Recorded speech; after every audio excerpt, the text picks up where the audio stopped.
Welcome to Check This Out, podcast for kids. Welcome to the second episode on our series on the first 7 presidents of the United States to help celebrate President's Day. My name is Amy Contreras. And I'm Cece. And today we have another special guest with us again. Say hello to the listeners, Bon. Hey guys, I'm Bonnie. Thank you for being back with us today. And now we're about to spend right around 7 minutes learning all about the presidency and the impact of the second president of the United States, John Adams.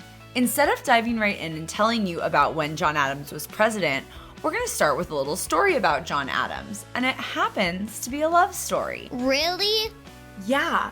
Even though John Adams was only president for one term and a lot happened, one of the most interesting things about his time as president was his correspondence with his wife, Abigail Adams.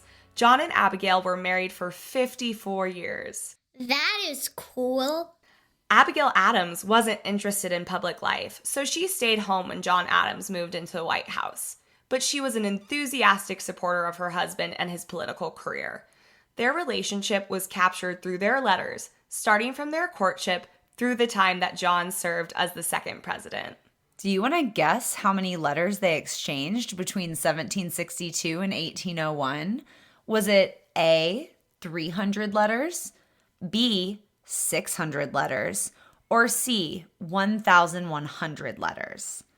If you pick C, that was a super duper good choice. John and Abigail exchanged over 1,100 letters, beginning during their courtship in 1762 and continuing throughout John's political career until he retired from the presidency in 1801. Can you imagine writing that many letters? No way! Their letters reveal the honest opinions and personality of John Adams, who was clever, sassy, frustrated, and desperately missed his wife. He often wrote to her wishing she was by his side. But now we get to talk about John Adams' time as the second president of the United States. And this founding father played key roles in the Revolutionary War, both Continental Congresses, and in the declaration of war against Britain. He was delegate to the Continental Congress for Massachusetts, but he had another job after the war was over. Do you know what his last political job was before he became the president of the United States? Was he A, the vice president, B, the secretary of state, or C, a congressman? Mama, can I guess? A. If you guessed A, you're right. He was the vice president to George Washington for both of his terms. John Adams was inaugurated as the second president of the United States in Philadelphia on March 4th of 1797. His vice president was Thomas Jefferson, who would become our third president. Keep in mind, John Adams and Thomas Jefferson were members of opposing political parties. One of the struggles of John Adams' presidency was that this was when political parties emerged in force. What does that mean? George Washington had been unanimously supported and elected as president, but John Adams was the first president across divided political parties. He was a Federalist, and Thomas Jefferson was a Democratic Republican. This meant that John Adams, vice president, held very different views from him. The international challenges that Washington faced only intensified when Adams was president. In May of 1797, he had to call the first special session of Congress because they had to talk about the crisis with the French. While Adams was president, there was almost a war with France, but he was able to stop it. There were some battles on the water, though, and a situation called the XYZ Affair. What was that? The XYZ Affair was when the U.S. tried to negotiate with France, but they were rudely turned away, with the French diplomats even demanding bribes.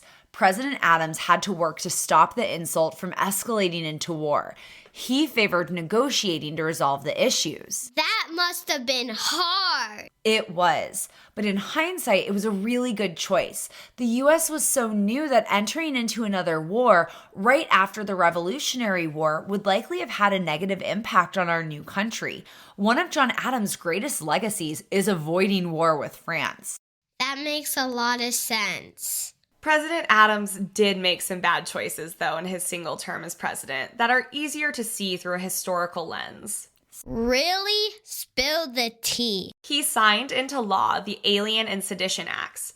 These 4 acts became the most bitterly contested issue during his presidency. Why, Mama? These acts gave the president full power to deport any alien he deemed potentially dangerous to the country's safety. It also allowed for the capture and deportation of male aliens who were subjects or citizens of a hostile country. What does that mean? An alien means someone who does not have U.S. citizenship. Oh. It was ultimately deemed a violation of the First Amendment. Signing these acts was unpopular in his lifetime and after. Adams did not trust the masses and wanted a small elite group to rule, which is why he signed acts even though they violated multiple amendments. John Adams had a brilliant political mind, and he played an essential role in the creation of the United States. But he was not the most popular president or politician. His job outside of politics was being a lawyer, but his contributions to the creation of the country were essential. John Adams had some other historical moments as the second president. Let's recap some of his achievements. 1. He established the Library of Congress in 1800. 2. He was the first president to live in the White House, and he moved in 1800. 3. He is referred to the father of the American Navy. We could keep going, but we promised you a mini episode. So with that, we say farewell. Thanks for listening. Make sure to subscribe. Sources for this week's episode are the Smithsonian, the UVA Miller Center, Library of Congress, and the Bill of Rights Institute. See you next episode.